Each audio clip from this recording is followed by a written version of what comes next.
Anong natog na pahimuslan, doon na dahil pagpadayag sa atuang na sinatil Megson. Amen. Kanabang, ngayon ba kanang ang kamatayon ni Kristo, mo'y nagdala na mo nga nakapapabuhi na to.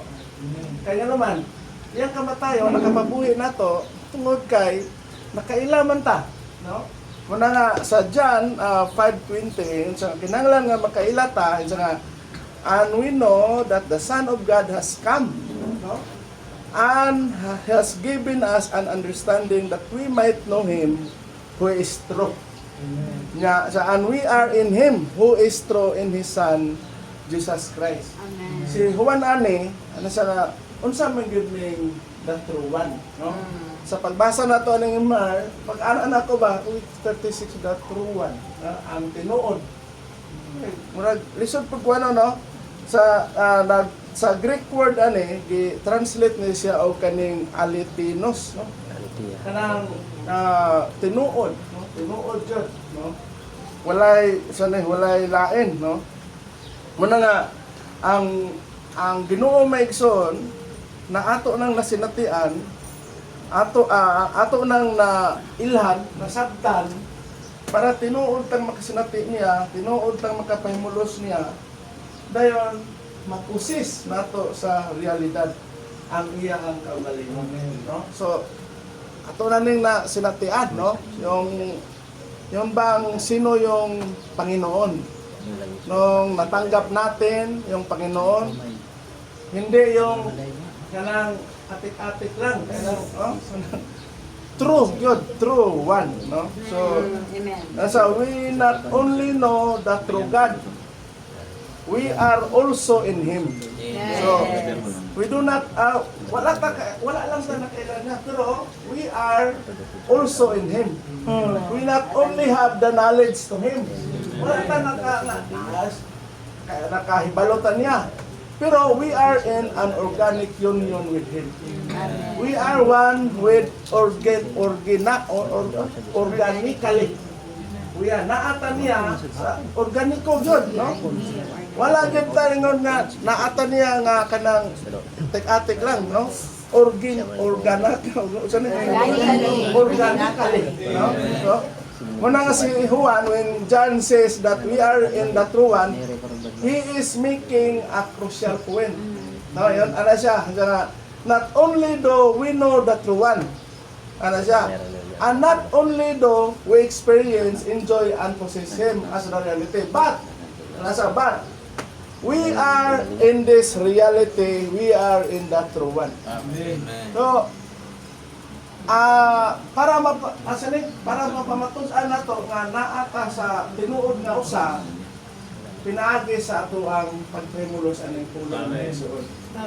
Dili ta ganahan mo pahimulos aning pulong sa Ginoo kung wala tay line of life of God. Yes. So, through the incarnation and crucifixion of Christ dito sa cross, ato siyang nabatunan na ito.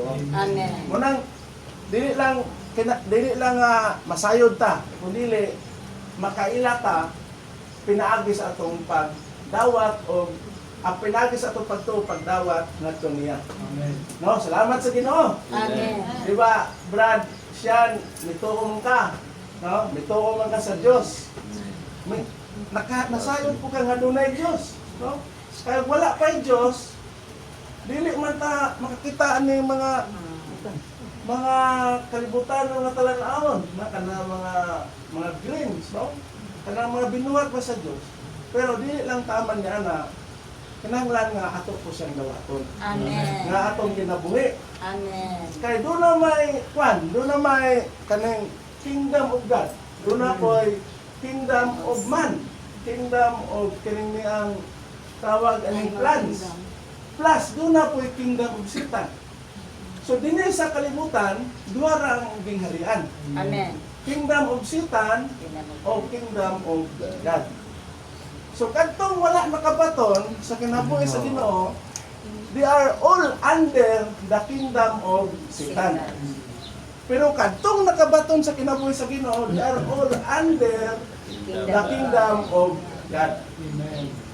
So you can choose now nga samang ka magpili ka, you are still always in the kingdom of Satan, or imong dawaton ang kinabuhi sa Ginoo karon para masakop ka sa gingharian sa Diyos. Are you willing to receive the life of God?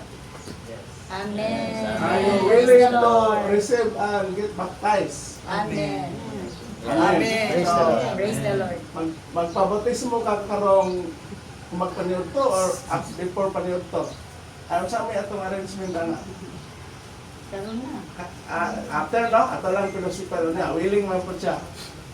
Anak man din siya ni Sister Cathy. Sister Cathy. Si Cathy, ano sa kanang sa akag anak pag-usap sa sa Ginoo, dili sa imong inahan. November no? November to, that was November. So salamat sa Ginoo Megson. Amen. Ang atoang Ginoo namulong karon nga dunay sa kakalag nga mudawat sa kinabuhi sa Dios. Amen. So siya makadawat siya sa kinabuhi sa Dios nga tinuod gyud nga kinabuhi. Amen. Dili lang nato tanaw ng makita tag mga igsuon nga kanang naang pag-anag mo Kristohanon mo dahil siya no, pero maram matapike. Dili lang, kundi ang atong awit lingaw ta sa tanang mga butang. Amen. Lingaw ta sa Palibot. palibot. Amen. Bisan ang ato ang diha sa atong pamilya, ilingiw nato kundi mututok tang adto ni Jesus. Amen. Salamat sa Ginoo. Amen.